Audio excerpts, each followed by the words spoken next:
Assalamualaikum warahmatullahi wabarakatuh. Halo anak-anak, bagaimana kabarnya hari ini?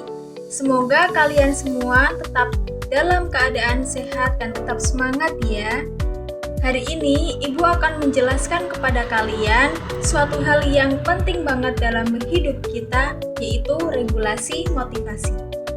Nah, agar lebih menarik, Ibu sudah membuat scrapbook ini yang berisi langkah-langkah bagaimana cara kita agar bisa mengatur dan menjaga motivasi kita agar tetap hidup. Langkah yang pertama adalah menentukan tujuan. Kenapa tujuan itu penting? Karena tujuan adalah arah yang membuat kita tahu kemana kita harus melangkah. Coba bayangkan, kalau kita sedang berjalan tapi tidak punya arah yang jelas, pasti bingung kan? Nah, begitu juga dalam belajar.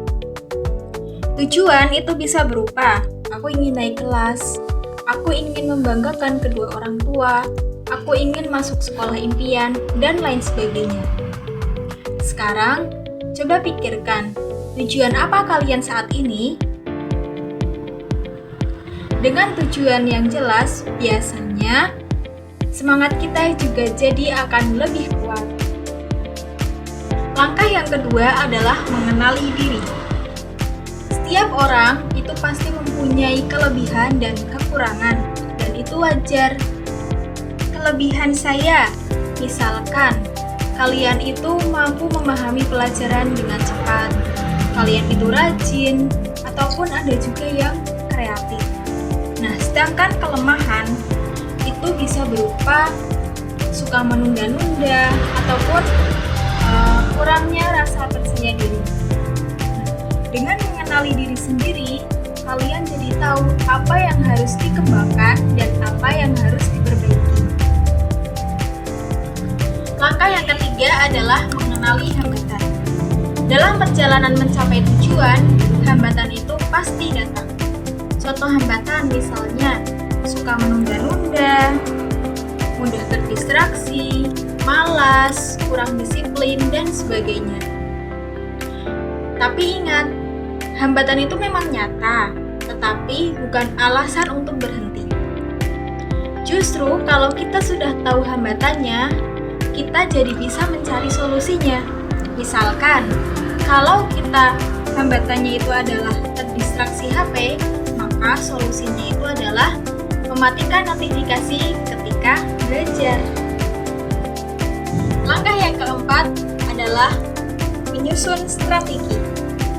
Setelah kita tahu tujuan, mengenali diri, kemudian tahu hambatan, selanjutnya ayo kita susun rencana strategi kita. Rencana kecil yang konsisten itu akan membawa perubahan besar. Contoh strateginya apa saja? Contoh strategi bisa berupa belajar 30 menit setiap hari, kemudian mengurangi distraksi, ada juga istirahat yang cukup, kemudian memberi reward untuk diri sendiri. Nah, sekarang coba kalian pikirkan, rencana apa yang sudah kalian susun hari ini? Tidak perlu langsung besar, yang penting dimulai. Dan langkah yang terakhir adalah menjaga konsistensi. Ini langkah yang paling sulit, tetapi juga yang paling penting. Karena sukses itu bukan hanya melakukan satu hal sekali, tetapi harus melakukannya secara terus-menerus. Sedikit setiap hari itu lebih baik daripada semangat besar, tapi hanya sebentar. Di halaman ini, kalian bisa menulis tracking konsistensi kalian. Hari apa kalian belajar, kemudian apa saja yang kalian lakukan, dan kalian juga bisa melihat apakah kalian sudah konsisten ataukah belum. Dengan begitu, kalian bisa melihat perkembangan diri kalian sendiri. Nah, anak-anak, itulah tadi langkah-langkah regulasi motivasi. Dimulai dari menentukan tujuan, mengenali diri, mengenali hambatan, kemudian ada menentukan strategi, menyusun strategi, dan menjaga konsistensi. Motivasi itu tidak selalu datang sendiri. Kadang kita juga harus menciptakannya. Dan perjalanan menuju impian itu tidak selalu mudah. Tapi selama kita mau terus berjalan, kita pasti akan semakin dekat. Tetap semangat, tetap percaya diri, dan jangan menyerah. Terima kasih. Wassalamualaikum warahmatullahi wabarakatuh.